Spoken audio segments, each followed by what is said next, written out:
Precisamente para platicar acerca de los hallazgos en el rancho de Jalisco. Óscar, gracias por estar con nosotros. Bienvenido, uno de los periodistas con mayor conocimiento en el tema de investigaciones respecto a personas desaparecidas en territorio mexicano. ¿Tú me escuchas, Óscar? Yoli, discúlpame, no te escucho, no tengo audio. Vamos a tratar de volver contigo, lo vamos a volver a conectar. Él ha hecho una larga investigación, particularmente en el tema de desaparecidos, no solamente en la administración actual, sino en sexenios anteriores, por lo que tiene fresca la información respecto no solamente al número, sino el fenómeno como tal, porque más allá de un número que parece que no le sorprende a nadie, más de 100,000 personas desaparecidas en territorio mexicano, y no se ha declarado una emergencia, una crisis de seguridad, pues nos debería de extrañar. Sin embargo, él ha dado cuenta de cómo se ha transformado el fenómeno de las desapariciones, el trato evidentemente a los colectivos de buscadoras, particularmente mujeres y madres buscadoras, pero en realidad los colectivos que también integra a muchos hombres que han dejado también su vida de lado para comenzar una búsqueda y que en el camino no solamente han encontrado restos, sino también han encontrado personas con vida, y también ha hecho un retrato sobre, de alguna manera, cómo se está resquebrajando toda la red social, cómo poco a poco comienzan a verse imágenes de terror como si fuera por cientos de miles. Óscar, gracias por estar con nosotros. Bienvenido a Mega Noticias. Hola Yoli, buenas tardes, ¿cómo estás? Qué gusto saludarte. Le decía al auditorio toda la experiencia que tienes en el tema de los desaparecidos en territorio mexicano y cómo has ido retratando el rostro de las desapariciones en México hasta lo que estamos ya reportando en estos días. Grosso modo, ¿qué es lo que has notado que ha cambiado no solamente en los grupos delincuenciales, sino también en la manera en la que abordan el tema de las diferentes autoridades?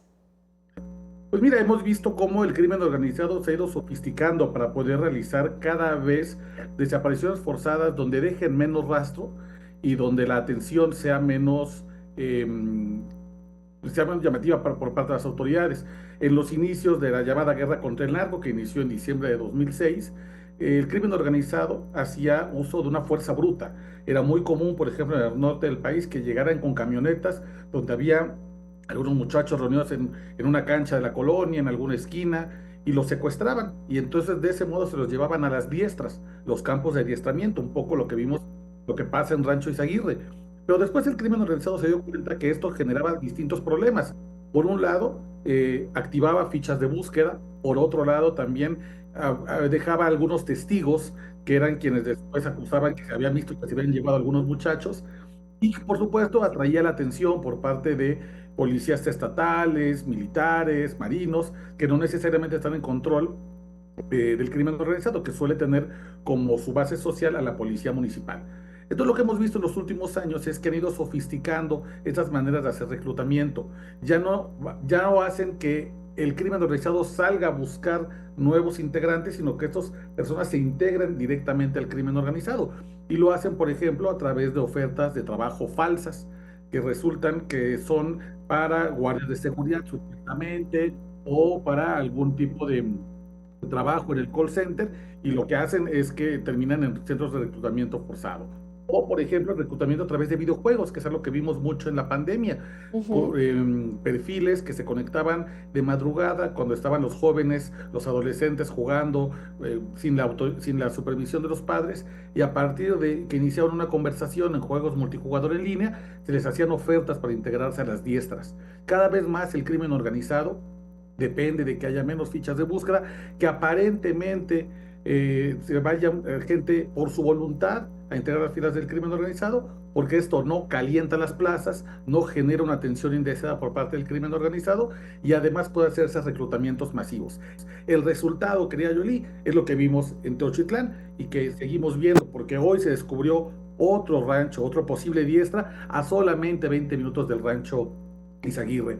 Este es, digamos, el gran drama, que es que las desapariciones forzadas no solamente acaban con la vida de una persona, sino Sí. que el crimen organizado utiliza a estos desaparecidos como sicarios para que a su vez cometan otras desapariciones forzadas en otros momentos del país y esto sea una ola expansiva.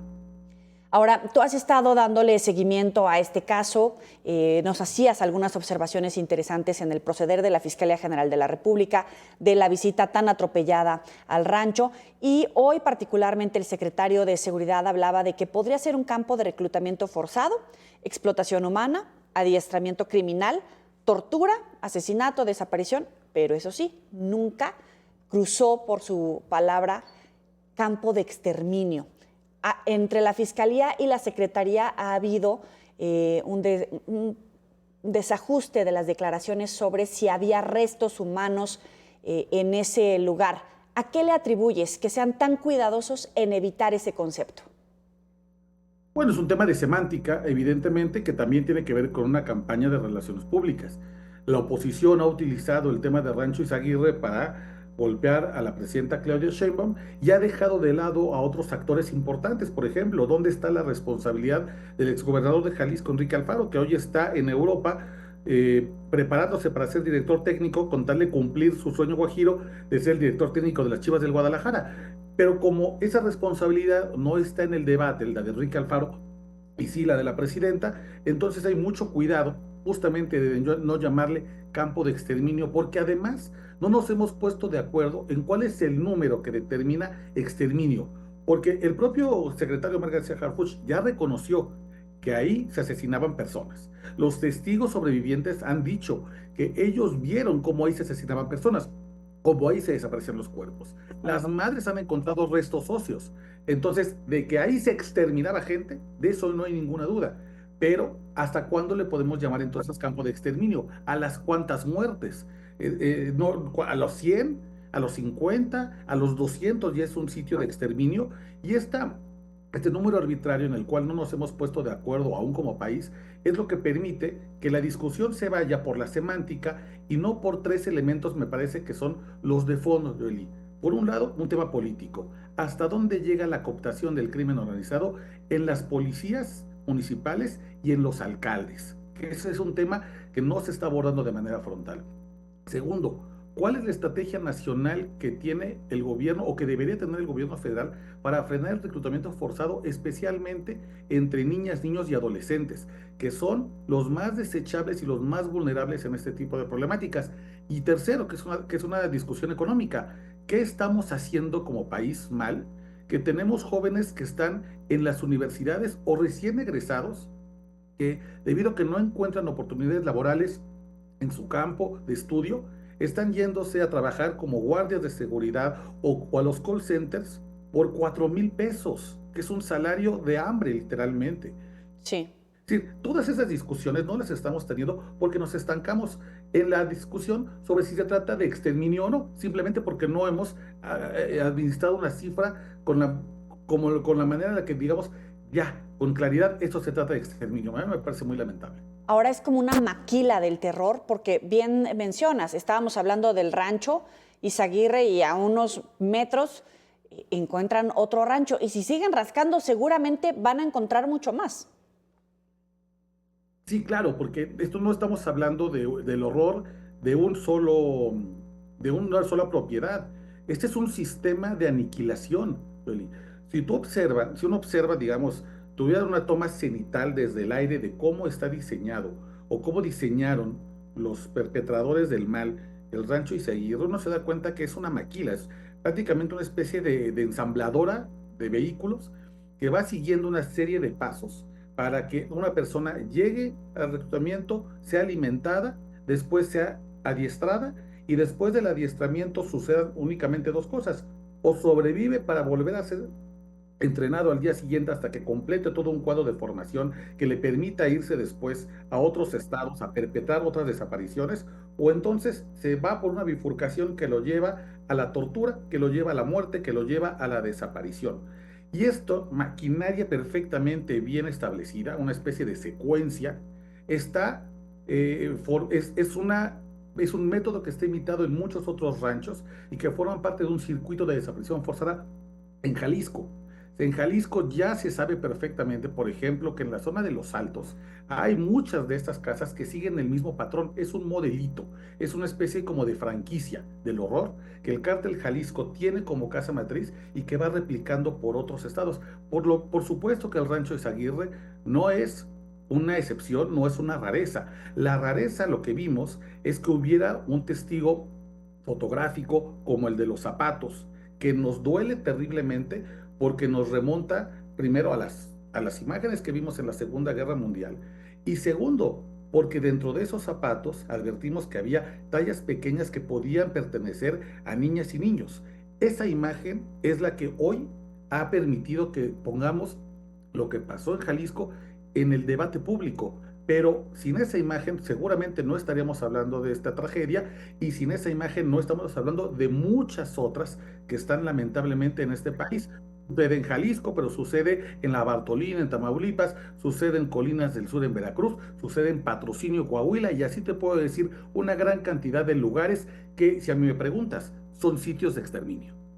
Ahora, por un lado, la preocupación de que sea un sitio de exterminio, pero ¿dónde queda el hecho de que si efectivamente había un reclutamiento y adiestramiento, las autoridades lo pasaran por alto? Es decir, saben que están entrenando con armas para matar a decenas de personas que seguramente están operando como criminales, no solamente en Jalisco, sino en otros estados, y las autoridades lo hayan pasado por alto. Y si no hubiera sido por esa fotografía de los zapatos, tal vez hoy tampoco estaríamos hablando de un centro de adiestramiento que ya reconoce el propio secretario. Hay una omisión del Estado.